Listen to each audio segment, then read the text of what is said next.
Part 2 Satyavathi కుమారులు చిత్రాంగదుడు, విచిత్రవీర్యుడు. విచిత్రవీర్యుడు చిన్న వయసులోనే మరణించడంతో రాజ్యానికి వారసులు లేకపోయారు. అప్పుడు వ్యాస మహర్షి ద్వారా ధృతరాష్ట్రుడు, పాండు, విదురుడు జన్మించారు. ధృతరాష్ట్రుడు అంధుడైనందువల్ల పాండు రాజయ్యాడు. ధృతరాష్ట్రుడికి గాంధారి భార్య. భర్త అంధుడని తెలిసి గాంధారి తన కళ్లను కట్టుకుంది. ఆమెకు 100 మంది కుమారులు పుట్టారు. వారిలో పెద్దవాడు దుర్యోధనుడు. పాండుకు కుంతి, మాద్రి అనే భార్యలు. ఒకసారి వేటలో పాండు తెలియక ఒక ఋషిని బాధించడంతో, నీ భార్యలను తాకితే నీవు మరణిస్తావు అనే శాపం పడింది.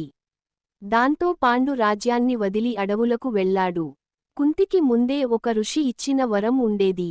పాండు అనుమతితో ఆమె ధర్మదేవుణ్ణి పిలిచి యుధిష్ఠిరుడిని, వాయుదేవుణ్ణి పిలిచి భీముడిని, ఇంద్రుణ్ణి పిలిచి అర్జునుణ్ణి పొందింది. మాద్రి అశ్వినీ దేవతలను పిలిచి నకులుడు, సహదేవుడిని పొందింది. ఇలా 5 పాండవులు జన్మించారు.